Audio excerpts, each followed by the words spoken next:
I like where this is going. Giggity, giggity, giggity. He's Quagmire. You never know what he's gonna do next. Seriously, like with any character in Family Guy, Quagmire's morality in any given episode is an absolute roller coaster. And while his deeds are scandalous, to say the least, there are some times where he shows a kind heart under all of his X-rated tendencies. I'm Keefe Nosy with Wicked Binge, and today we're heading back to Spooner Street to talk about Glenn Quagmire's deeds, good to evil. Kicking things off like usual, we'll start with Quagmire's decent deeds, then work our way up to his most noble ones. These deeds are the giggity good. Ow! This first entry isn't really an incredible deed, but we'd be remiss if we didn't give a quick mention to his roast of Brian. Honestly, roast is kind of an understatement. Quagmire really left Brian in the oven overnight in this scene, which has gone down in Family Guy history as one of his most iconic moments. It's no secret to anyone familiar with Family Guy that many of the characters fell off over the course of the series, and Brian is almost certainly the most infamous in that regard. So despite all of Quagmire's less favorable qualities, seeing him tear Brian apart for being a deadbeat dad, overly pretentious, and just kind of a douchebag was pretty satisfying. And by the way, driving a Prius doesn't make you Jesus Christ. It also shows one of Quagmire's best qualities, honesty. Like he himself says, he may be a pretty sleazy dude, but if nothing else, he's not a hypocrite. If nothing else about him deserves respect, that's a pretty solid trait to have. Despite his hatred of Brian though, the Q-Man has tried to be cordial with him at times, like when he paid for Brian's dental work. In Brian the Closer, Glenn demonstrates his empathy for others by paying for Brian's teeth to be fixed after a horrible accident destroys the front of his face and forces him to do his best Squidward impression. For a character who's usually the epitome of selfish impulsivity, Quagmire actually shows a surprisingly generous side here. And don't tell anybody about this. Healthcare isn't cheap, this isn't America after all, so paying for anyone's medical work is impressive on its own. Add on the fact that at this point in the series, Quagmire absolutely hates Brian, and you've got an impressive display of altruism. Too bad Brian rightfully earned an undoing of said dental work when he conned Quagmire out of money. Man, maybe he was right about you, Brian. For all of his faults, Quagmire's actually had times where he tried to change, believe it or not. For this entry specifically, let's go back to the season 4 episode, Blind Ambition, where he gets caught peeping on Lois in a women's restroom. Needless to say, this isn't the good deed portion of the episode. Rather, when the neighborhood women threaten to evict him from the neighborhood, Peter decides to help his buddy out by trying to reform him. Ultimately, Quagmire does revert to his old ways, more on that later, but given how hard he struggled against the temptation to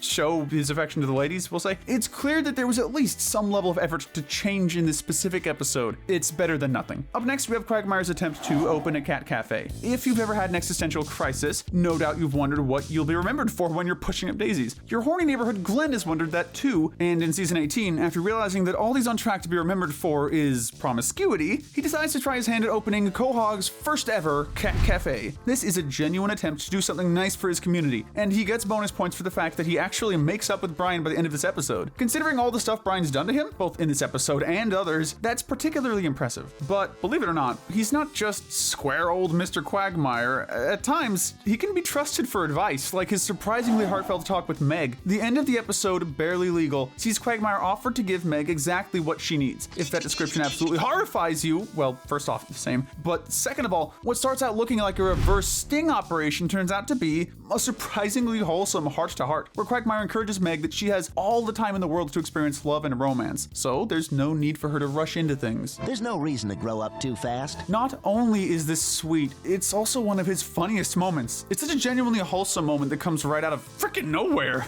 I mean, who else but Quagmire? Now, the Bronze Medal of Good goes to Quagmire's care for his sister Brenda. If there's one woman in the world Quagmire has genuine respect for, excluding Ida, I suppose, it's his little sister Brenda. Glenn and Brenda, despite the latter's extremely rare appearances, seem to have a healthy and supportive relationship. In Brenda's first appearance, she's staying with Glenn due to being beaten by her abusive boyfriend, showing that around Quagmire is a safe space for her. I love you. Please make the right decision. Later, Quagmire fights tooth and nail to get her out of the relationship, even when it seems like there's practically no hope. We will be returning to that episode later on, but for right now, it's just worth highlighting how much Quagmire clearly loves his little sister, showing that getting his giggities isn't the only thing that can win his affection. Runner-up to Glenn's greatest deed are the times he's tried to raise his daughters. Usually when Quagmire runs into a kid who looks suspiciously like him, it's treated as a gag to not be taken seriously, with Quagmire usually getting out of Dodge as quickly as possible. Giggity. Ah, Stop saying that! There are some exceptions, however. In Quagmire's Daughter, he meets a daughter of his named Courtney and makes a genuine, mostly successful effort to be a loving dad to her. In Quagmire's Baby, a baby is left on his doorstep, the reason for which becomes apparent when she coos giggity. Giggity?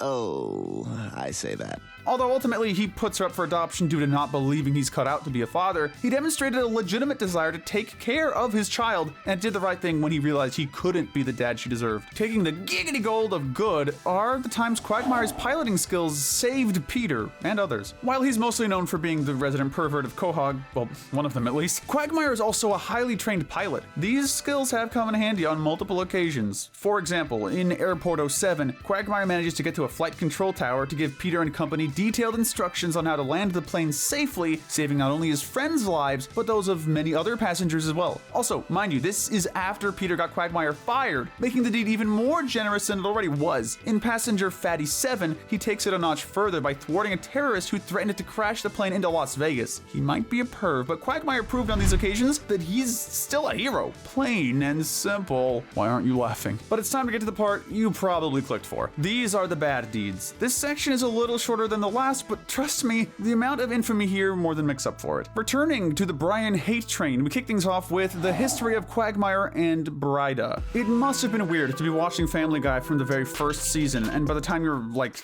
8 seasons in, Quagmire just absolutely hates Brian out of nowhere. It didn't help in this particular instance that he was processing the fact that his father was now his mother, which there's not necessarily anything wrong with, but it's a tough adjustment for everyone involved. When it turns out that Brian had slept with him the night before, Quagmire runs straight into the house and beats the absolute crap out of him. Hey, I your dad.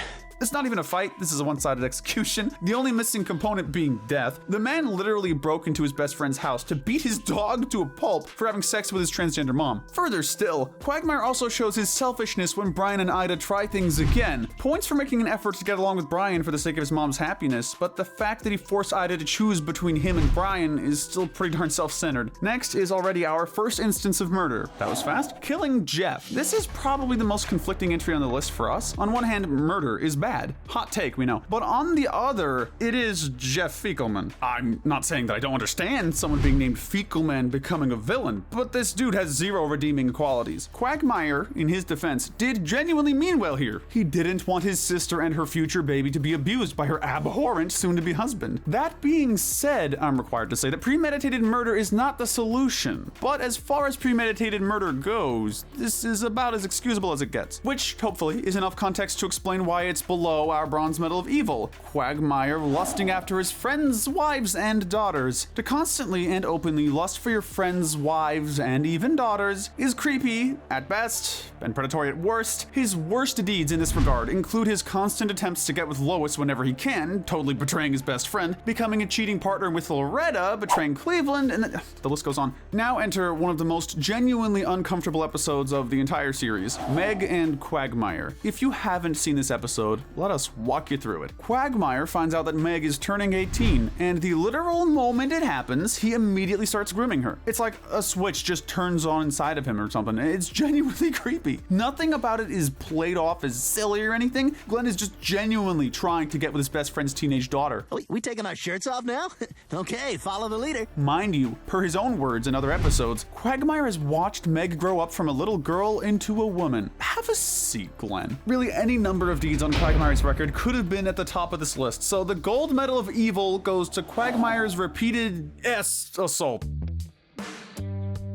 You know, the kind of the variety you see on Law & Order SVU. When Quagmire isn't stalking, creeping, or staring, you can bet he's going a step or 2 or 10 further. Some highlights include having Asian sex slaves kidnapped in his trunk, multiple occasions of him preying on high school girls, trying to take advantage of an unconscious woman, the aforementioned instances of grooming, and even straight up assaulting Marge Simpson. Get off my wife! Oh my god, oh my god! No, in that last one, the scene was banned from TV. Not only because of that part, but because directly afterward, he murders the entire Simpsons family for like seemingly no reason. I don't even know. Quagmire, you're an absolute monster.